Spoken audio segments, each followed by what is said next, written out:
Amados irmãos, irmãs, uma boa noite. Eu espero que o Senhor faça com você o que Ele está fazendo na minha vida, na vida de outros irmãos. Estão sentindo que nós precisamos arrepender diante de Deus pela maneira como nós temos tratado o Espírito Santo. Irmãos, isto é muito sério. Eu tenho pensado sobre isto. Como nós temos dado ênfase à obra do Filho. Como nós temos falado muito acerca da obra do Senhor Jesus. Mas eu digo para vocês que a obra do Filho, em sentido prático, não será nada para nós sem o Espírito Santo. Porque você lembra, e eu vou te ajudar, quando o Senhor Jesus foi à cruz, e Ele morreu por nós, Ele realizou toda a obra da eterna redenção. Depois da cruz, Ele ressuscitou. Aonde estavam os discípulos após a ressurreição? Se você abre sua Bíblia no capítulo 20, e o versículo 19 do Evangelho de João, você vai encontrar eles, de portas trancadas. Eles estavam trancafiados. Isso é o verdadeiro retrato do que seria a igreja, se o Espírito Santo não fosse derramado. Até hoje, nós iríamos falar da ressurreição, mas não teríamos a realidade dela. Iríamos falar da morte do Senhor Jesus, mas não iríamos ter a experiência e o poder dessa morte em nós. Porque isso só foi possível quando o Espírito Santo foi derramado em Atos 2. Então, quando você estuda o capítulo 20 do Evangelho de João, você vai encontrar os discípulos trancados com medo dos judeus. Jesus pôs-se no meio deles, saudou eles e soprou sobre eles o Espírito Santo. Irmãos, quando os cristãos viveram os primeiros séculos, ou aqueles cristãos que viveram os primeiros séculos da história da igreja, eles tiveram que lidar com um grande dilema. Esse dilema durou em torno de 4 séculos. Era a doutrina acerca da obra e da pessoa do Senhor Jesus. Até o 4º século, a igreja ainda debatia acerca da divindade do Senhor Jesus. O assunto acerca da pessoa e da obra do Senhor foi um assunto que durou 4 séculos na história da igreja. O diabo fez de tudo para poder colocar dúvida no coração da igreja concernente à eficácia da divindade da pessoa do Senhor Jesus. Depois de ter superado isto, o inimigo trabalhou por todos estes séculos e tem trabalhado até hoje, para que a igreja cristã, ela viva uma vida divorciada daquilo que é a obra e a pessoa do Espírito Santo. Este é um assunto que a igreja sempre vai ficar nos extremos. Ou vamos ser indiferentes, ou então nós vamos ser possuídos por ensinos que nos levará a doutrinas que não tem nada a ver com aquilo que é a verdadeira doutrina do Espírito Santo.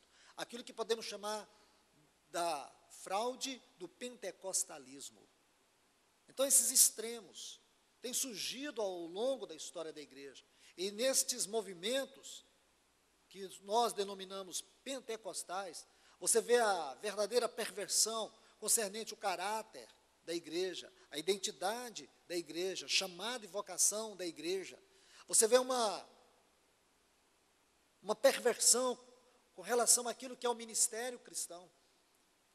E quando você tem a oportunidade de examinar isto na palavra de Deus, fica claro como o Espírito Santo conduziu todos esses assuntos do livro de Atos dos Apóstolos. como o assunto da identidade, do caráter, da vocação da igreja era um assunto claro para os irmãos em Atos. Como o assunto dos ministérios era algo que se desenvolvia de maneira muito suave na prática da vida da igreja. Mas o que nós vemos?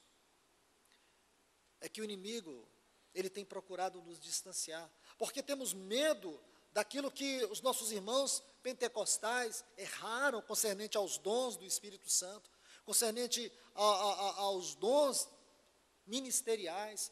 Quando nós vemos tudo isso dentro do nosso contexto, a tendência é nos afastarmos do Espírito Santo. E hoje, como nós nos encontramos? Então, queridos, hoje nesse exato momento, eu quero aproveitar a palavra que foi ministrada na quinta passada e tentar buscar entender com vocês um pouco, ainda hoje, especialmente sobre o assunto do Espírito Santo. Então vamos abrir nossas Bíblias aqui no livro de Neemias,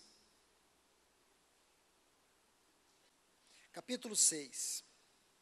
Os primeiros versículos diz assim: ouvindo Sambalate e Tobias, Gesem, o arábio, e os demais de nossos inimigos, que eu edificara um muro e que nele não havia brecha, ainda que naquele tempo não havia posto as folhas nas portas.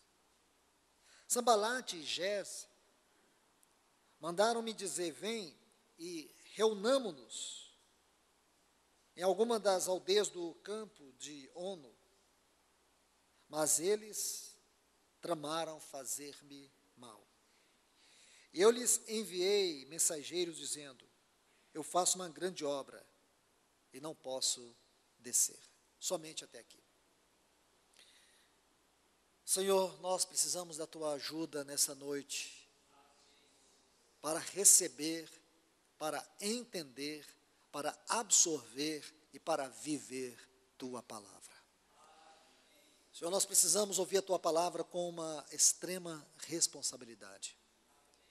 Senhor, nós precisamos ouvir tua palavra como aqueles que estão vivendo num grande deserto e não podem desperdiçar nenhum grão de comida, porque a tua palavra tem sido algo muito raro nesse tempo. E o pior é que o nosso coração se acostumou a se alimentar daquilo que não mata a nossa fome. Temos vivido com o nosso coração sendo tomados por entretenimentos. Senhor, nós precisamos sair dessa esfera de mediocridade e assumir diante de Ti uma posição correta, de seriedade e de compromisso com a Tua palavra. Nesta noite eu venho te pedir no nome do Teu poderoso Filho Jesus, nos dê uma grande responsabilidade, um senso de responsabilidade ao ouvir tua palavra. Em nome de Jesus. Amém. Então, queridos, dando continuidade àquela palavra de quinta passada, onde a gente esteve ponderando juntos aqui, refletindo na palavra de Deus, acerca da nossa própria história cristã, todo esse tempo que temos caminhado, e o que o Senhor tem tido ganho prático, não teórico. Deus não tem ganho teórico, nós podemos ter. Isto se torna madeira, palha e feno. Lembra o que significa madeira? Natureza humana. Palha, glória humana. E o que significa madeira, palha e feno? Feno, nossa obra humana. Isso está em 1 Coríntios capítulo 3. Esse é o grande perigo, irmãos. É nós edificarmos com a nossa própria natureza. É imprimir nossa própria natureza naquilo que nós ministramos ao Senhor. Ou então, procurar obter glória no encargo que o Senhor tem nos dado. Ou, por último, tentar fazer nossa própria obra, que lástima. Sabe por quê? O nosso Senhor, os seus olhos são como chama de fogo. E nada passa impune ao seu olhar. E mais ainda, Ele vai julgar as nossas obras, isto é, Ele vai julgar a natureza das nossas obras. A maior tragédia cristã é descrita pela maneira como as pessoas têm vivido de forma hipócrita. Olhando para os evangelhos, nós podemos ver que o Senhor Jesus, Ele sempre combateu a hipocrisia religiosa. Porque a hipocrisia religiosa é a natureza daqueles que usam máscaras. Por incrível que pareça, as pessoas têm aprendido a usar máscaras, mesmo na vida cristã. Talvez na vida cristã é onde as pessoas mais usam máscaras. A máscara da falsa piedade, a máscara da falsa responsabilidade, do falso comprometimento. E nós temos que compreender que tudo isso tem a ver com a maneira como nós edificamos. Neemias diz que quando eles edificaram este muro, não havia brechas. Irmãos, irmãs, será que não tem brechas nas nossas vidas? Quantas brechas podem existir na nossa conduta, no nosso caráter, na nossa vida, no nosso trabalho, no relacionamento conjugal, no relacionamento que nós temos com os nossos filhos, no relacionamento que nós temos uns com os outros? Nós temos que olhar para aquela oração de Davi no Salmo de número 139. Suas últimas palavras são: sonda-me, ó Deus, e conhece o meu coração. Prova-me, conhece os meus pensamentos, e vê se há algum caminho mau, e guia-me pelo caminho eterno. Irmãos, nós precisamos que o Senhor venha sondar nossas vidas nesta noite. A começar com a minha vida aqui em cima desse tablado. O Senhor venha sondar. Que todas as brechas venham ser colocadas diante dEle. Porque, irmãos, nós temos que colocar um ponto final nisso. Nós não podemos deixar transparecer o que de fato nós não somos. Isso é hipocrisia. Isso é viver uma vida falsa, falsificada diante de Deus. Não adianta a gente ser um artista diante das pessoas. Não adianta ficar usando máscaras. Não adianta, porque Deus tudo vê. E naquele dia Ele julgará todas as coisas. Irmãos, talvez essa questão da hipocrisia, ela seja fruto da ausência do Espírito Santo dentro de nós. E a questão do Espírito Santo, da ausência do Espírito Santo dentro de nós, é fruto da má compreensão que nós temos acerca da sua obra. Você tem consciência do que é realmente a obra do Espírito Santo? Jesus disse assim, lá no capítulo 14 do Evangelho de João, versículo 16: eu rogarei ao Pai, e Ele vos dará outro Consolador. Essa palavra outro é uma palavra que merece todo cuidado quando nós passarmos por ela. A tradução aqui seria, como em algumas versões em latim, alter ego. A tradução seria outro eu. Não é curioso isso? Olha o que Jesus está dizendo: eu rogarei ao Pai, Ele vos dará outro eu. Soa um pouco assim estranho ao nosso ouvido. Jesus disse assim: eu rogarei ao Pai e Ele vos dará outro, alter ego. No grego está allos, A-L-L-O-S. Nas versões em latim está assim, alter ego, outro eu. O que significa então essa expressãozinha allos? Da mesma natureza, mesma essência, mesma substância. O Espírito Santo, ele em nada é inferior à segunda pessoa, nem à primeira pessoa da Trindade. Mas ele veio fazer uma obra tão grande, tão sublime, que nós não conseguimos tocar. Imagine, irmãos, vamos olhar isso de maneira prática. Quantos livros você conhece acerca da pessoa do Senhor Jesus? Centenas, milhares. Eu pergunto para vocês, quantos livros você conhece acerca do Espírito Santo? Se brincar, a gente conta no dedo de uma mão, ainda sobra. A gente conta nos dedos e ainda sobra. Pouquíssimos. Grande parte deles é quinquilharia. Eu tenho um irmão que eu admiro muito, é um grande companheiro que o Senhor tem me dado. Ele chama esses livros de lixo. Alguns ele até cita em suas mensagens. Ele diz assim, isso é lixo. Livros que merecem todo o respeito e consideração, pouquíssimos, irmãos. Pouco se escreveu acerca dele, pouco. Pouco mesmo. Em português, infelizmente, eu posso mencionar 2. Agora, se você me pedir para mencionar alguns livros sobre cristologia, você não precisa pegar uma folha, pode pegar um caderno.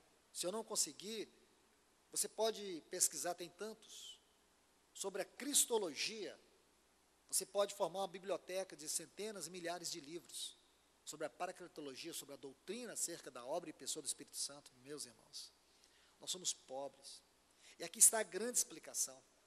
Por que as igrejas, por que nós aqui nessas 4 paredes somos tão frios? Por que nós enchamos nossa cabeça de leitura? Por que nós estamos intoxicados com tantas palavras, mas não temos vida dela? Como aqueles discípulos em João 20. A obra da cruz estava consumada. A ressurreição estava consumada. Mas eles ainda continuavam trancados em 4 paredes com medo dos judeus. Qual era o problema deles? Irmãos, eles não poderiam, jamais poderiam realizar alguma coisa tendo apenas como fundamento a morte e a ressurreição.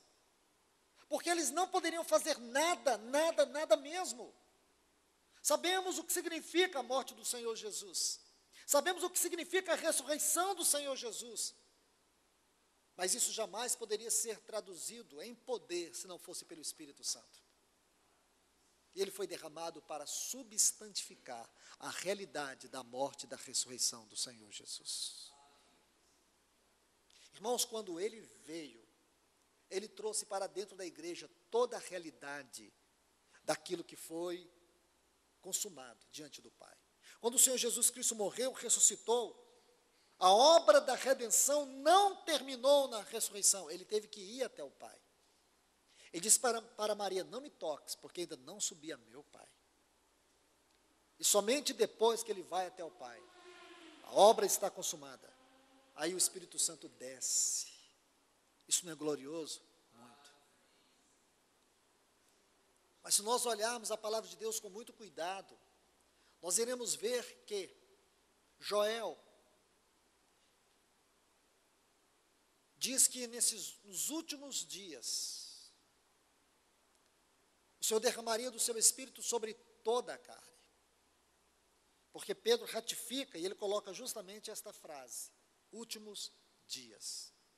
Quando Pedro ratifica a profecia de Joel, no capítulo 2 de Atos, ele diz isto, que nos últimos dias, Deus derramaria do seu Espírito sobre toda a carne.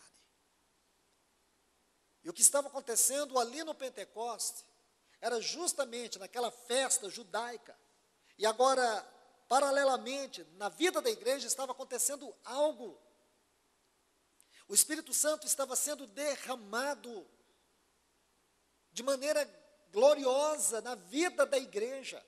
Aquele foi um acontecimento único, como foi a morte, como foi a ressurreição do Senhor.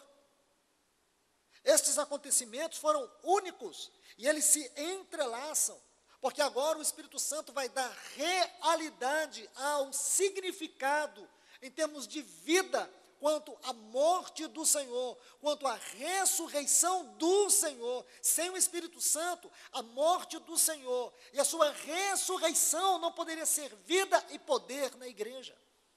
Teríamos apenas um conhecimento intelectual disto, mas nunca uma realidade espiritual. continuaríamos fracos. Por que não dizer, talvez como estamos? Eu creio que cada um de vocês que estão aqui, se forem honestos consigo próprio, eu tenho absoluta certeza que você vai admitir, me falta alguma coisa.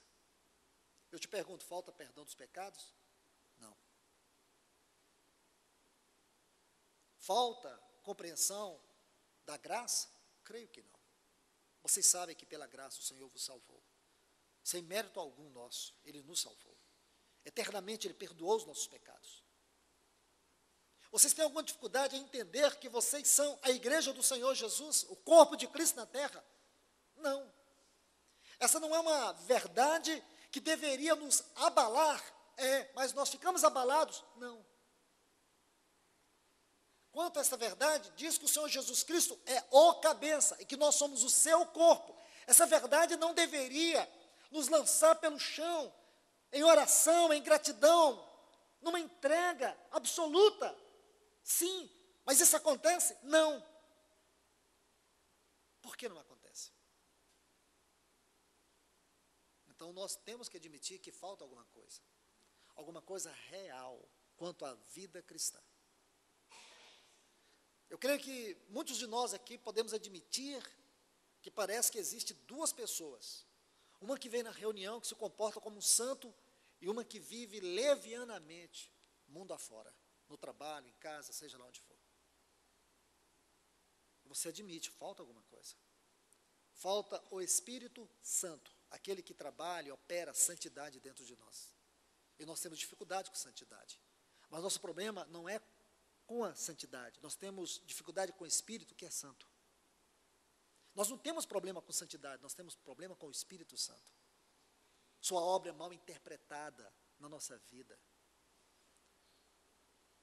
Nós temos um problema sério com práticas pecaminosas, as quais sabemos que o Senhor tem nos perdoado, mas elas continuam nos escravizando ainda. Problema de comportamento, problema de conduta, atos e atitudes, que mesmo eu sabendo que o Senhor me perdoou, mas quantos de nós aqui sabemos disso, mas continuamos ainda escravos, sendo envergonhados a cada dia, a cada momento. Nosso problema é com o pecado? Não é problema com o pecado, nosso problema é com o Espírito Santo, porque nós não compreendemos sua obra, e a obra dele é nos convencer do pecado, da justiça e do juízo. Veja que o nosso problema não é com relação ao pecado, é com relação ao Espírito Santo. Irmãos, escute isto, vê se você consegue gravar isto, memorizar mesmo. Refletir, você vai levar pelo menos alguns dias para refletir sobre o que eu vou te falar. O Espírito Santo veio fazer em nós uma obra tão grande como foi a obra da redenção realizada pelo Senhor Jesus. A obra que Ele está fazendo não é menos importante do que a obra da redenção, é tanto quanto. Você consegue entender? Agora, como é possível nós darmos mais ênfase à obra da redenção e esquecer o Espírito Santo? Percebe? O Senhor Jesus, Ele realizou uma obra durante um período de 3 anos e meio só. Agora, o Espírito Santo está realizando uma obra que já dura 2000 anos. E sabe qual é, de maneira especial, sua obra? Como nós poderíamos sintetizar a obra do Espírito Santo? Veja bem, durante 3 anos e 6 meses, o Senhor Jesus realizou uma obra. Que obra foi que Ele realizou? Que obra?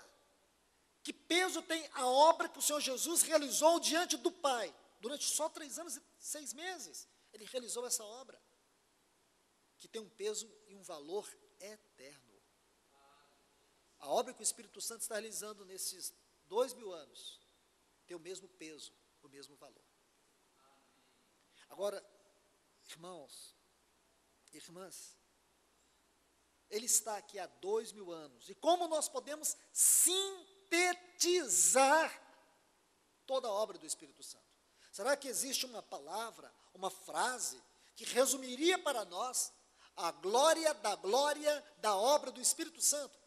Sabemos que ele veio glorificar Cristo. Ele não chama atenção para si mesmo. Ele veio glorificar Cristo.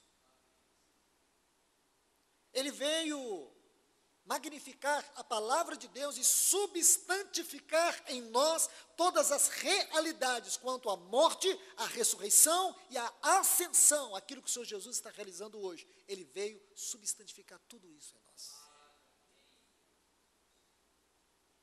Mas como poderíamos sintetizar aquilo que seria a glória da sua obra?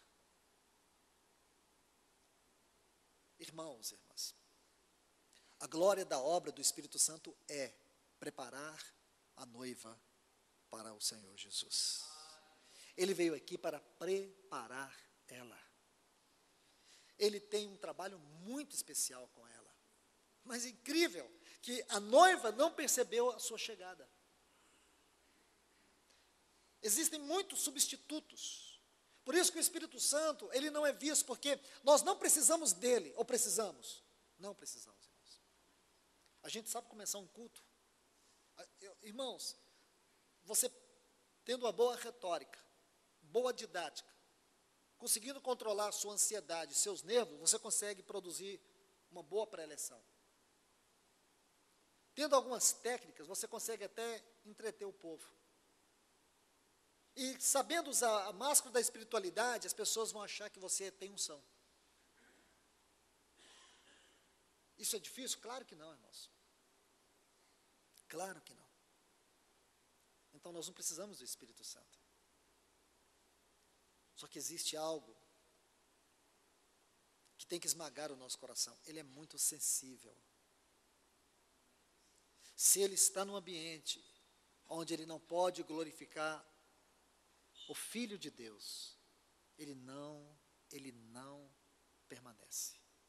Porque ele tem compromisso com essa glória, ele tem compromisso com o propósito eterno de Deus. Ele está aqui para fazer isto, ele está aqui nessa terra. E se nós não nos voltarmos urgentemente para considerar a grandeza, a magnitude da obra e da pessoa do Espírito Santo, meus amados irmãos, nós teremos cometido um grande pecado diante de Deus. Não fique pensando você que salvação para em boa conduta, em mudança de hábitos, porque você praticava isso, não pratica mais, você tinha esses hábitos, não tem mais. Salvação é muito mais do que isso. Quando as pessoas ingressam em algum tipo de grêmio estudantil, algum tipo de comunidade social, ou qualquer outro tipo de comunidade que exista, então você tem que obedecer às regras, viver em conformidade, com a liturgia, e por aí vai. Então, muito disso tem a ver com esse tipo de conduta, e não é nada espiritual. Você não pode dizer que o Senhor está edificando um lugar onde o Espírito Santo não é aquele que está operando. Pode ter muita coisa de homem lá dentro. Pode ter muitas coisas que nós aprendemos a fazer lá fora, lá nas denominações, quando a gente aprendeu tudo errado e continua fazendo tudo errado, achando que está fazendo tudo certo. Por que temos dificuldade de orar? Qual é o nosso problema com a oração? Nós não temos problema com a oração, nós temos problema com o Espírito Santo. Porque a Bíblia diz que ele pega firme conosco, porque nós não sabemos orar como convém, mas ele semelhantemente nos assiste em nossas fraquezas. Então você vê que nós não temos problema com a oração, nós temos problema com o Espírito Santo. A gente consegue fazer muitas coisas aqui, mas uma coisa nós não vamos conseguir, enquanto nós continuarmos desconsiderando a obra e a pessoa do Espírito Santo. Orar. Nossas orações ainda é muito individual. E quando chega no nível congregacional, chega a ser vergonhoso. Parece que é uma reunião onde tem apenas meia dúzia de pessoas. A grande multidão assiste. Mas poucos, na verdade, cultuam. Porque os irmãos estão com suas mentes engessadas. Estão com a sua visão completamente míope. Precisamos de uma unção do Senhor, uma unção de vida, uma unção do Espírito Santo, uma unção que nos capacite a servir a Deus de maneira adequada. Entende, irmãos? Irmãos, eu estou falando tudo isso, mas eu tenho ponderado primeiro sobre minha vida. Então, eu não estou aqui dando lição de moral para ninguém. Isso pesa no meu coração. Pesa muito. Pesa muito. Eu passei esse último semestre desse ano fazendo muitas perguntas para o Senhor. Muitas perguntas. Porque algumas comunidades que eram tão abençoadas com a palavra, hoje nem existem mais. Comunidades que eu tive a oportunidade de conhecer e passar entre aqueles irmãos. Porque outras comunidades que eram tão ricas da palavra, muitos dos irmãos que vocês conhecem, passaram por lá, e há mais de 20 anos têm passado por essas regiões, hoje elas se encontram divididas. Porque em alguns países, onde o ministério da palavra é tão rico, aquele presbitério quase todo já está divorciado. Aqueles irmãos estão divorciados. Então, agora, por último, nesse encontro que nós tivemos em Belo Horizonte, eu estava muito angustiado e fazendo perguntas para o Senhor. O Senhor me deu a oportunidade de passar 2 semanas junto com o Romeu, e depois, um final de semana, eu fiquei junto com o Rodrigo o tempo todo.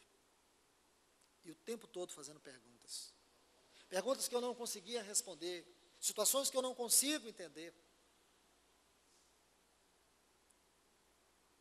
E por quê, irmãos? Por quê? O que está acontecendo com o povo de Deus? Então, se Pedro disse que nos últimos dias Deus derramaria do seu Espírito sobre toda a carne, nós temos aquele acontecimento lá no início da história da igreja. Mas sabemos também que antes da volta do Senhor, o Espírito Santo vai fazer algo extraordinário no povo de Deus, mas isso não serve de euforia.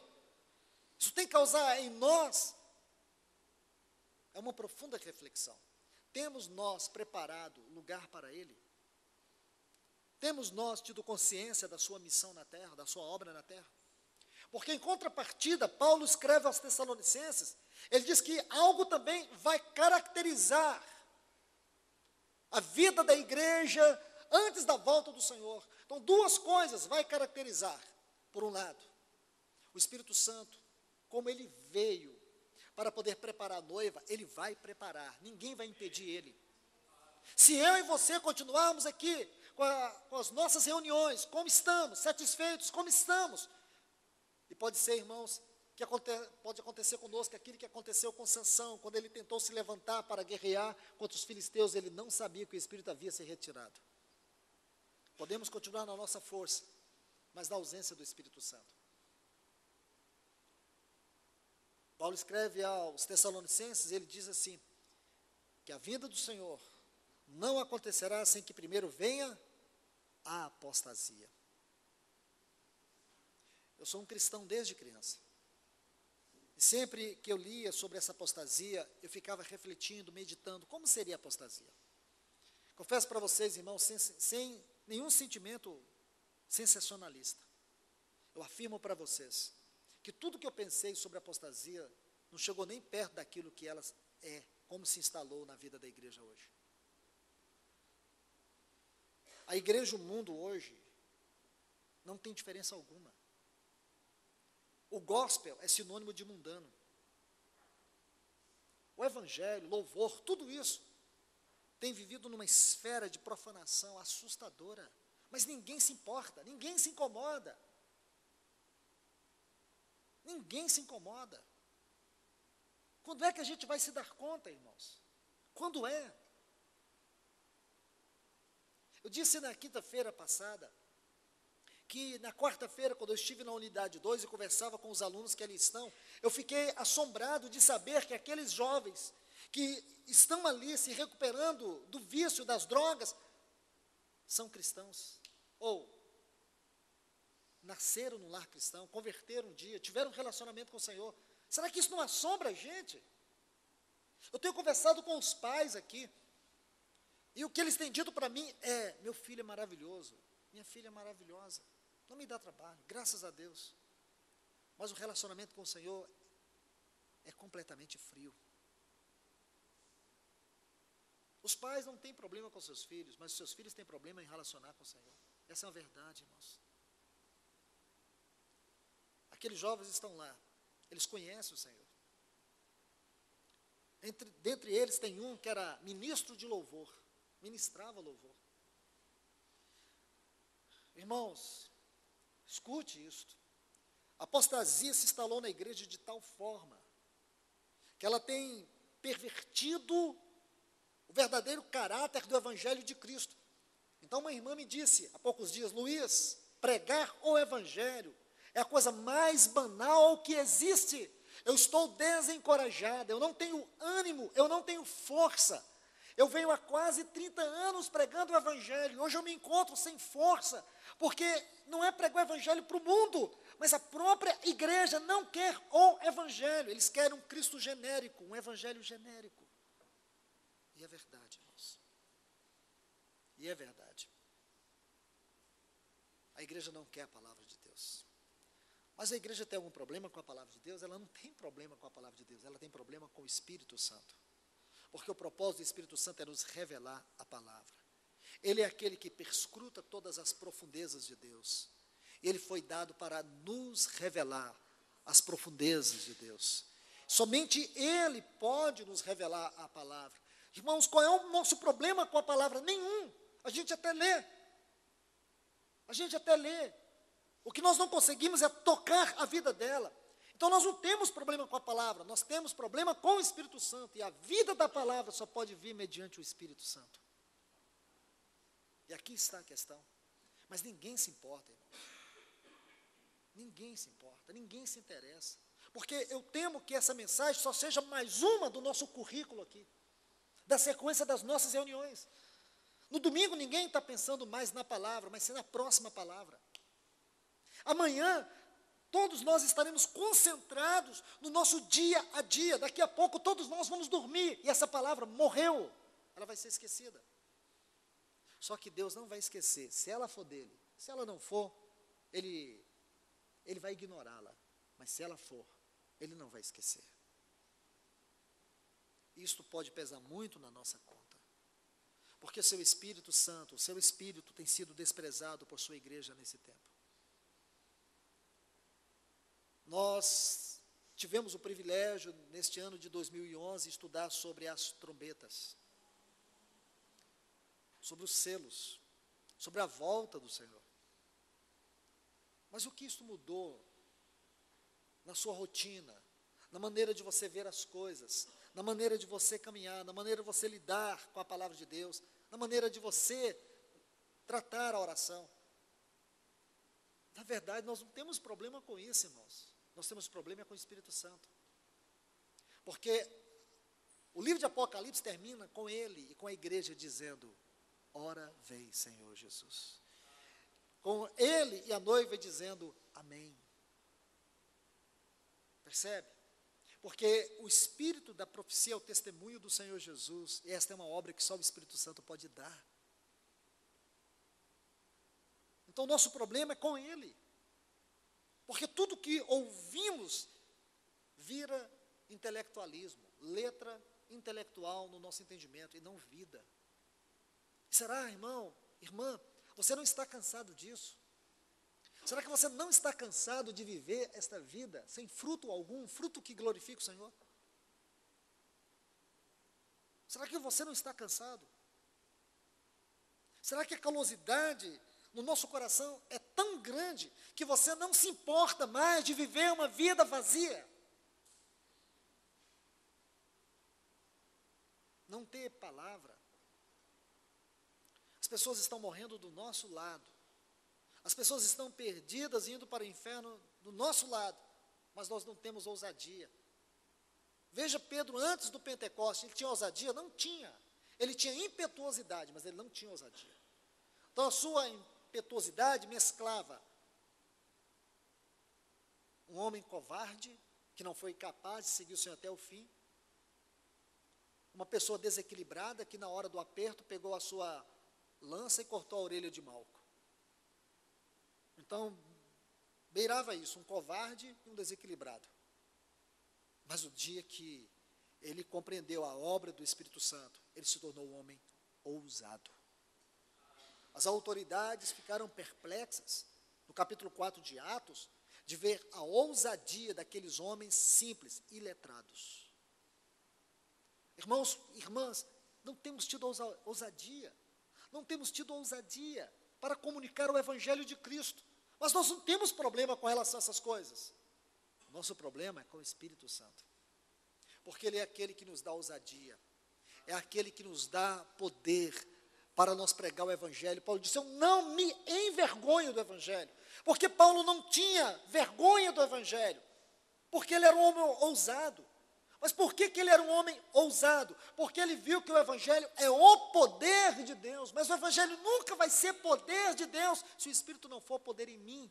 O que torna o Evangelho poderoso é o Espírito Santo ser poder em mim, porque o Evangelho por si só, ele é poder, mas se eu não tenho esse poder, então o Evangelho não é poder em mim. Se o Evangelho não é poder em mim, eu posso pregar o Evangelho, mas eu prego ele sem vida, sem poder.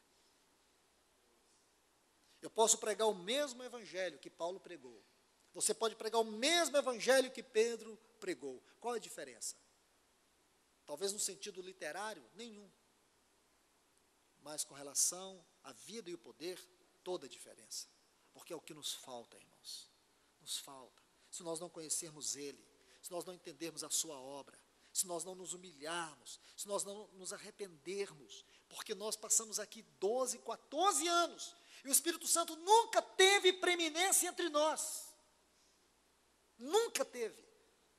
E se tem uma pessoa que muito tem que pedir perdão aqui, essa pessoa sou eu.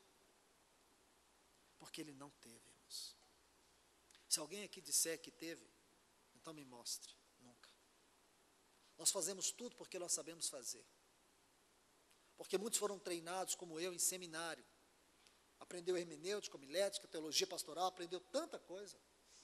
E a gente sabe fazer, mas tudo que a gente tem feito pode ser simplesmente madeira, palha e feno. E a gente não sentir temor por essas coisas, irmãos, é estar mergulhado, atolado, até o topo da cabeça, num lamaçal de apostasia. A gente sempre pensou que a apostasia era um desvio, a pessoa deixava a vida cristã para o mundo. Isso não é apostasia. Apostasia é você viver o Evangelho sendo indiferente a Deus, a sua palavra, sendo indiferente ao Espírito Santo. Isso é apostasia. Apostasia é indiferença espiritual. A igreja de Laodiceia nos mostra o que é apostasia. Por um lado, você vê uma igreja ali. Você vê pessoas que aparentemente elas estão bem. Leia essa carta com muito cuidado e você vai ver que coisa interessante.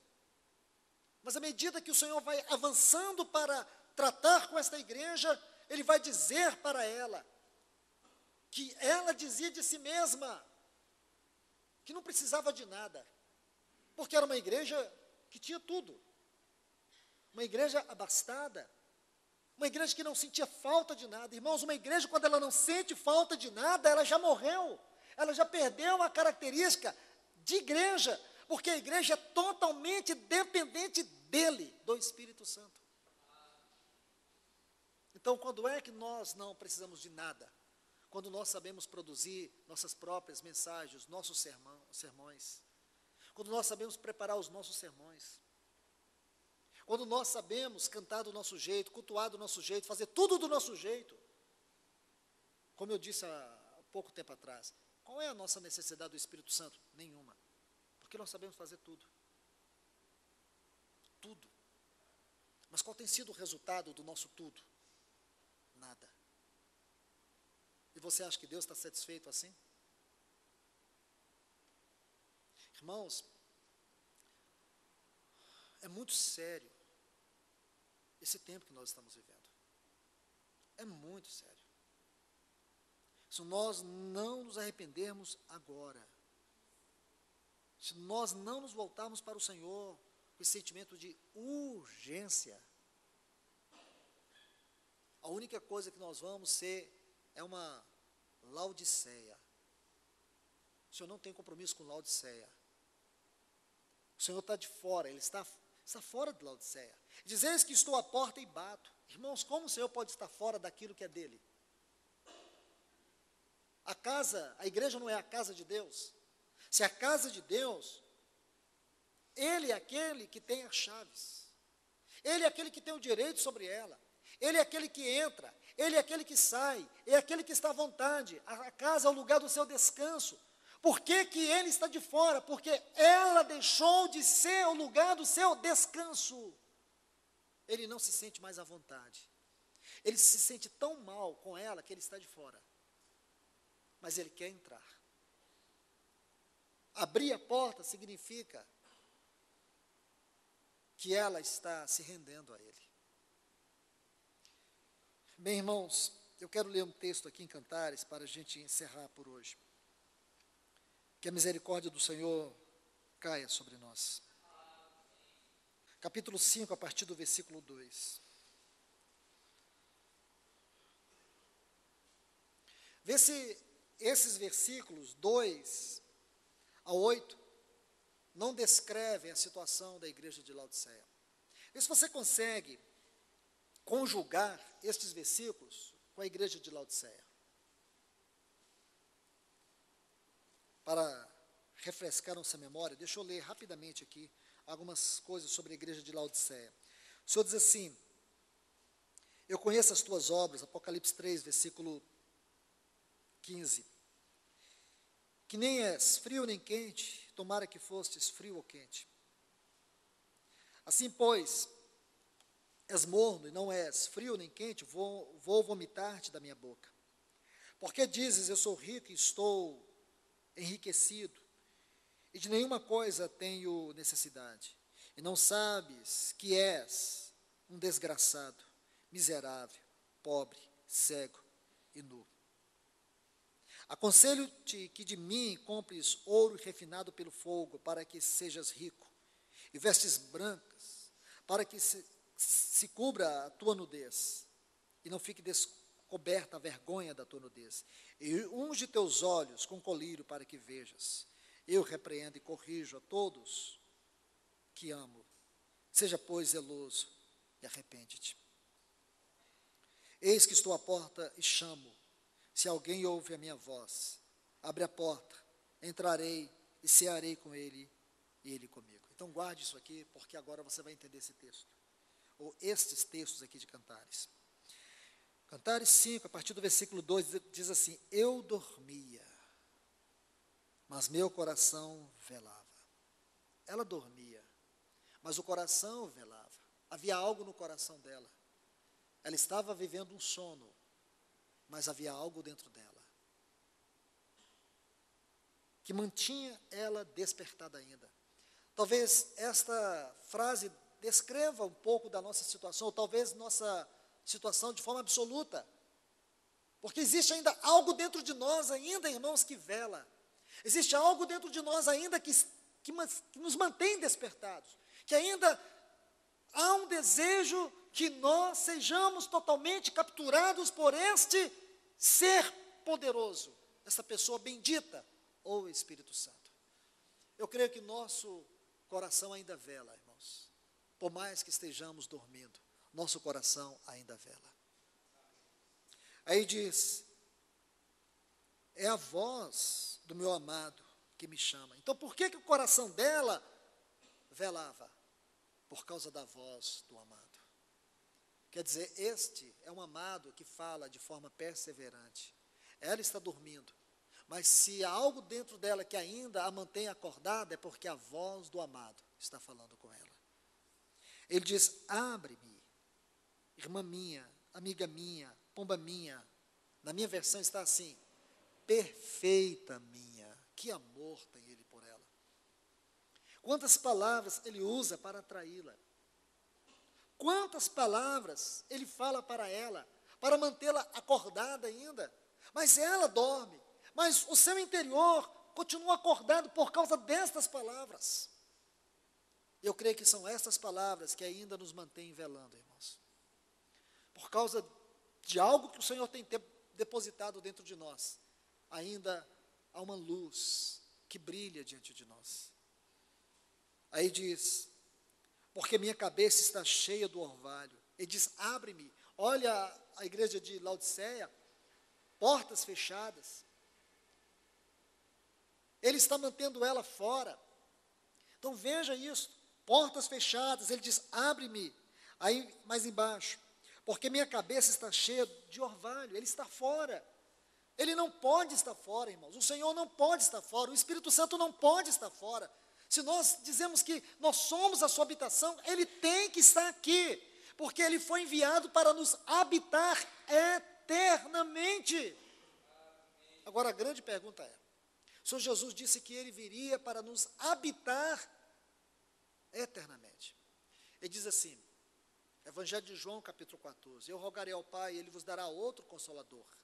Olha a sequência do texto, a fim de que esteja para sempre convosco. Ele veio para estar para sempre conosco. No capítulo 4, Jesus diz para a mulher samaritana que Ele tinha uma água para dar para ela. E a água que Ele iria dar para ela, iria formar dentro dela uma fonte que saltaria eternamente. Aí quando você vai para o capítulo 7, o Senhor Jesus diz assim, quem tem sede, vem a mim e beba. Quem crê em mim, como diz as Escrituras, olha novamente o interior, ele diz, do seu interior fluirão rios de águas vivas. Aí João diz que ele estava fazendo referência ao Espírito Santo que haviam de receber.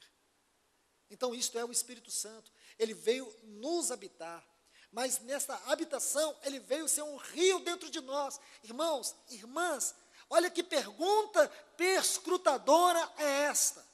O Espírito Santo nos habita? Se você diz, sim, Ele me habita, então a pergunta é esta. Há um rio fluindo de você? Você sente um rio fluindo de você? Porque se você não sente, Ele não habita. Então o que habita? É você que tem que responder. É hora da gente ser honesto, irmãos.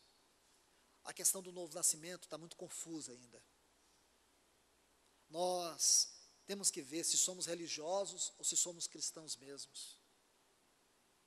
Essa é a grande questão. O Senhor não está aqui perguntando quantas vezes você falhou, mesmo uma pessoa cheia do Espírito Santo, como Pedro, como Paulo, quantas falhas eles tiveram. Elias, você vê como era Elias, e quando o Tiago vai falar de Elias, ele diz que era um homem sujeito às mesmas fraquezas que nós. Então não estou falando nada disso. Estou falando de uma coisa real, consciente, verdadeira, que existe, que é. Então, irmãos, nós não sentimos isso. Então, qual foi o Espírito que nos habitou? Que salvação é esta? Será que essa salvação só está na esfera da mente, não na esfera do Espírito? Porque na esfera da mente, a mente consegue dissimular muitas das questões e efeitos da realidade da vida interior, e nós achamos que isto é espiritual. Sentimos emoção e achamos que isso é espiritual. Sentimos sensações de felicidade e achamos que isso é espiritual. A verdadeira alegria, o verdadeiro gozo espiritual é muito mais profundo do que mera felicidade, do que mera sensação de alegria. Porque essa alegria não depende do nosso estado, não depende de condição. Essa alegria é uma pessoa viva, é um rio fluindo dentro de nós. Então, irmãos, nós temos que checar tudo isso. Nós temos que ler a palavra de Deus e dizer, Senhor, isso diz respeito a mim. Então, se diz como é. Se o Senhor diz que o teu Espírito estaria conosco para sempre, e o teu Espírito está em mim para sempre, será que eu não tenho me contentado com o pecado? Será que eu não estou muito feliz em satisfazer minha carne? Será que eu não estou tão acostumado a falhar, errar, mentir, enganar, que eu não sinto mais arrependimento, não sinto mais tristeza de ver tanta mentira, de ficar assistindo tantas coisas sujas e imundas, sem sentir temor no meu coração? Será que isso não é sinal da ausência dele? Como é possível? Como é possível os cristãos gastarem dias e horas vendo televisão, cinema, filme, tanta coisa, e não ter coragem de sentir pavor que não gasta nem 10% orando diante do Senhor? Então, aqui o Senhor está falando. Ele está fora. Ele diz que sua cabeça está cheia do orvalho. Diz assim ela: despi-me da minha roupa. Como vestirei? O Senhor diz lá para Laodiceia: você precisa se vestir com vestes brancas, isto é, vestes de justiça. Ela estava preocupada com as suas vestes. O Senhor diz para a igreja de Laodiceia que ela estava tão bem vestida. O Senhor diz para a igreja de Laodiceia que ela estava desnudada diante dele. Percebe? Aqui o Senhor vai mostrando tudo isso de maneira tão clara. Aí diz: lavei-me meus pés, como os sujarei? Veja que ela pensa nela, como Laodiceia: rica estou, não sinto falta de nada, eu. Assim também esta sulamita, ela em nenhum momento ela está pensando nele. Ele pode ficar fora, agora meus pés não podem sujar. Irmãos, veja que é justamente isto que mostra a triste condição dos cristãos hoje. Nós somos pessoas que só pensamos em nós. Nós estamos construindo uma vida para nós. Nós estamos enfiando as raízes desse mundo por causa do nosso futuro. Sabe por que nós estamos muito preocupados com o nosso futuro? Porque nós temos medo e não admitimos isto, de um dia Deus não estar nele. Por isso nós estamos preparando o nosso futuro. Nós preocupamos muito com o nosso futuro, porque nós temos um medo inconsciente de chegarmos lá e Deus não está. E aí eu tenho que confiar nas minhas forças. Por isso nós estamos presos demasiadamente em nós mesmos. Por isso nós temos tanta dificuldade em cooperar, tanta dificuldade em compartilhar, tanta dificuldade em distribuir, em dar.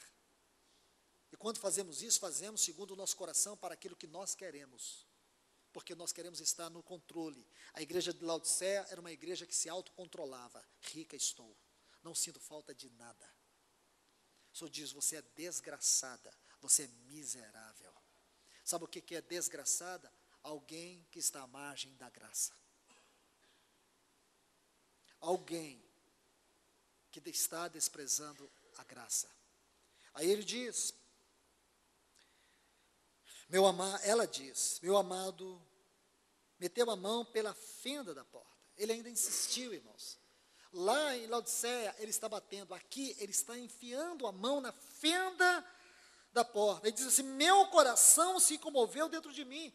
Mesmo ela vendo ele lá, com a sua cabeça, com seus cabelos molhados, mesmo ele enfiando a mão na fresta da porta, o seu coração se comovendo. Sabe o que ela fez? Não abriu. Não abriu. Sabe por quê? Os pés não podiam sujar. A roupa não poderia vestir, mas o Senhor podia ficar de fora. Irmãos, é dessa maneira que nós temos tratado o Senhor. É dessa maneira, irmãos. É dessa maneira que nós temos tratado o Espírito Santo. Mas permita-me terminar essa leitura só para a gente concluir. Versículo 5. Levantei-me para abrir ao meu amado. E minhas mãos destilaram mirra, meus dedos mirra que corria, sobre a maçaneta de ferrolho, abri a meu amado. Porém, olha, irmãos, esse porém, meu amado se tinha ido. Oh, irmãos, que dor, que tristeza. Ele tinha ido, passou o tempo da sua visitação. Lá em Lucas 19, ele diz: matarão os teus filhos, derrubarão os teus muros, porque não conheceste o tempo da minha visitação. Comece de Gênesis e vá até Apocalipse. Veja quantas pessoas, quantas nações, quantos grupos, quantas situações a Bíblia registra daqueles que não conheceram o tempo da visitação do Senhor. Seja no Antigo Testamento, seja no Novo Testamento. Podemos pensar em tantas pessoas que não conheceram o tempo da visitação do Senhor. Podemos pensar em Caim, sem comentário algum. Podemos pensar em Esaú. Podemos pensar em Datã, Coré e Abirão, Saul, Sansão, a própria nação de Israel, a própria nação de Judá. Olhem no Novo Testamento. Olhe para Judas. Paulo vai citar tantos: Himeneu, Alexandre o Latoeiro. Tantos que não conheceram o tempo da visitação do Senhor.